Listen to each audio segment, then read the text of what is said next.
Okay, सो आपने देखा कि कैसे हम नंबर्स को मेमोराइज कर सकते हैं अगर हम नंबर नंबर के लुक अलाइक ऑब्जेक्ट्स और उनके राइमिंग ऑब्जेक्ट्स को यूज करें नंबर की जगह पर हम ऑब्जेक्ट्स को। ओके, बट आप नोटिस करोगे कि इसमें भी हमारे पास सिंगल नंबर के लिए ऑब्जेक्ट्स तो हैं, जिससे आप एक लिमिट तक ही नंबर्स की के स्ट्रिंग को मेमोराइज कर सकते हो। लेकिन जो मेमोरी एथलीट्स होते हैं, जो कि ट्रेन मेमोरी एथलीट्स होते हैं, वो लोग मेमोराइज करते हैं hundreds of digits in may be few minutes. तो वो इतनी सारी डिजिट्स को कैसे मेमोराइज कर लेते हैं? उसका एक तरीका है, क्या हम डबल डिजिट को ऑब्जेक्ट बना सकते हैं? Answer is yes. अब उसको करने के लिए हमारे पास एक तरीका है। तो ये एक कॉपीराइटेड टेक्निक है जो कि मैंने क्रिएट करी थी जब मैं बच्चों को नंबर सिखाना चाहती थी, और इस तकनीक को हम बोलते हैं मॉर्फिंग। मॉर्फिंग अगर आप गूगल करोगे तो इस वर्ड का मतलब होता है किसी एक शेप को दूसरे शेप में कन्वर्ट करना, तो वो है मॉर्फिंग। ठीक है, अब यहाँ हम क्या करने वाले हैं, तो आप अपनी स्क्रीन पर देख रहे हैं लेफ्ट हैंड साइड में नंबर्स है हमारे पास, 1 से लेकर 1 2 3 4 5 6 7 8 9 एंड 0 10 डिजिट्स हैं। और राइट हैंड साइड में आपके पास है सारी अल्फाबेट्स। तो हम क्या करने वाले हैं, ये जो अल्फाबेट्स हैं इन अल्फाबेट्स को हम नंबर्स को असाइन करें। जो भी अल्फाबेट नंबर को असाइन कर दिया जाएगा वो उस नंबर का साउंड हो जाएगा।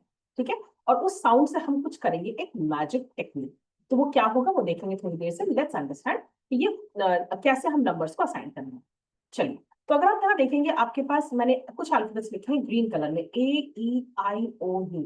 आप जानते होंगे कि इनको हम बोलते हैं वाउल्स। वाउल्स का मतलब क्या है, ये वो अल्फाबेट्स होते हैं जिनको कोई भी अल्फाबेट दूसरा अल्फाबेट यूज कर सकता है ऑब्जेक्ट फॉर्मेशन के लिए। जैसे कैट में हम CAT कैट, सी और टी के बीच में अगर ए लगा देते तो बन जाता है कैट।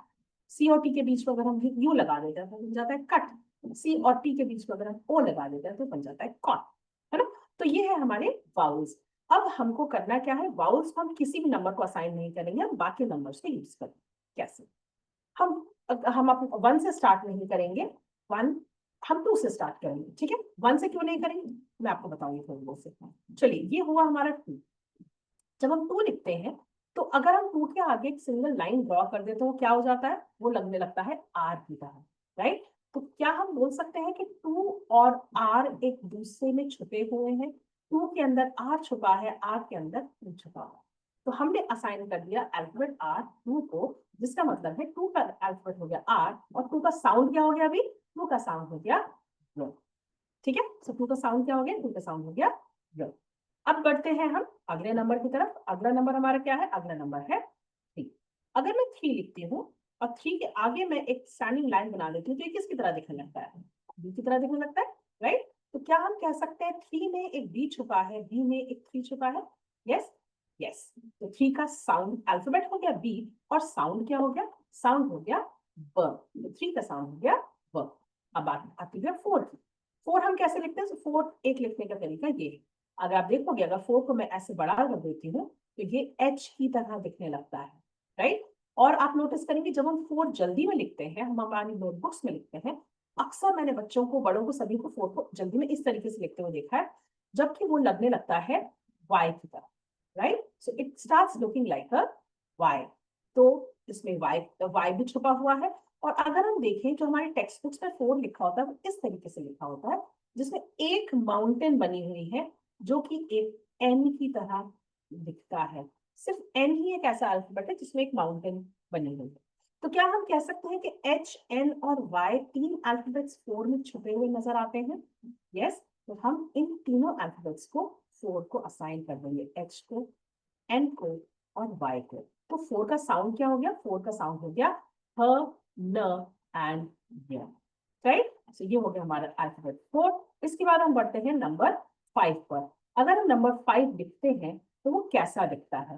तो नंबर 5 जब हम लिखेंगे और इसको अगर हम घुमा देते हैं तो क्या ये जी की तरह दिखता है? ऐसा लगता है कि हमने जी बनाया है, या स्मॉल अगर इसको बंद कर दिया जाए तो स्मॉल जी की तरह दिखने लगेगा। राइट? सो 5 के अंदर जी छुपा है और जी के अंदर एक 5 छुपा है ना। जी का साउंड क्या होता है, जी का साउंड होता है ग। लाइक अगर हम लिखते हैं GUN, सो जस्ट ग न गन। राइट? लेकिन अगर मैं लिखती हूँ GEM तो इसका साउंड क्या हो जाता है, GEM। तो जी का साउंड और जे का साउंड ओवरलैपिंग। जी के पास ज साउंड भी है जो कि जे के पास है, और जी के साउंड द साउंड भी है। राइट। तो हम 5 को 2 अल्फाबेट दे देते हैं और वो है alphabet ji and alphabet ji.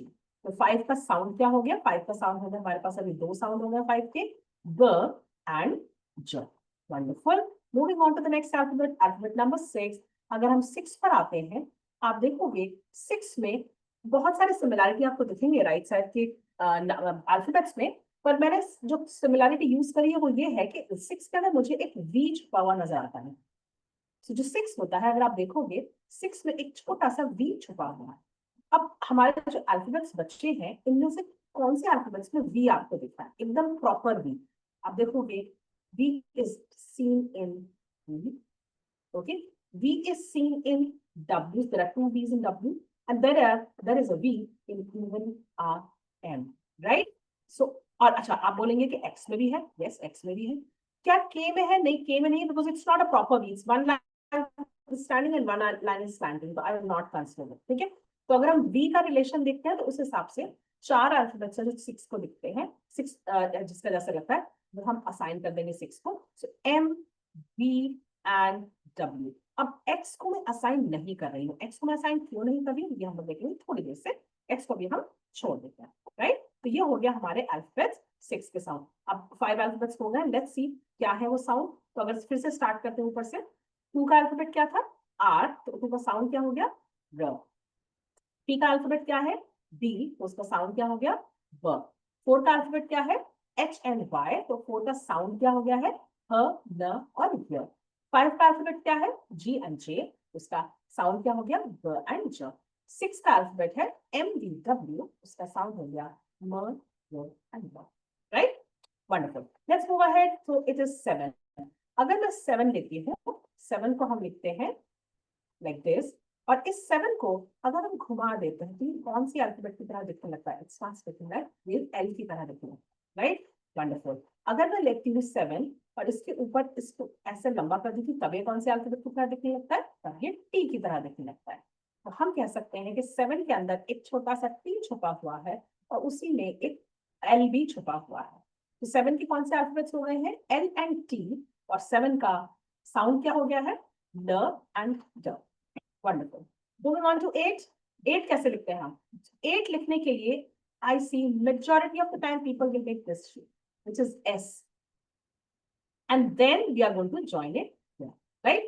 Some people may also write reverse S, the mirror image, the reverse उल्टा S, और उसके बाद इसको जब जोड़ देते हैं तो ये बन जाता है आपका 8, ठीक है। अब आप नोटिस करोगे दो अल्फाबेट्स हैं जो बिल्कुल एक दूसरे की तरह है और एक दूसरे की फ्लिप है, S और Z, और इन दोनों के अगर हम एंड पॉइंट्स को जोड़ दें तो लगभग हमारे पास 8 का शेप बन जाता है, राइट। तो S और Z अगर आप इसको एंड पॉइंट्स को जोड़ दो तो इसमें बन जाता है आपका अल्फाबेट नंबर 8।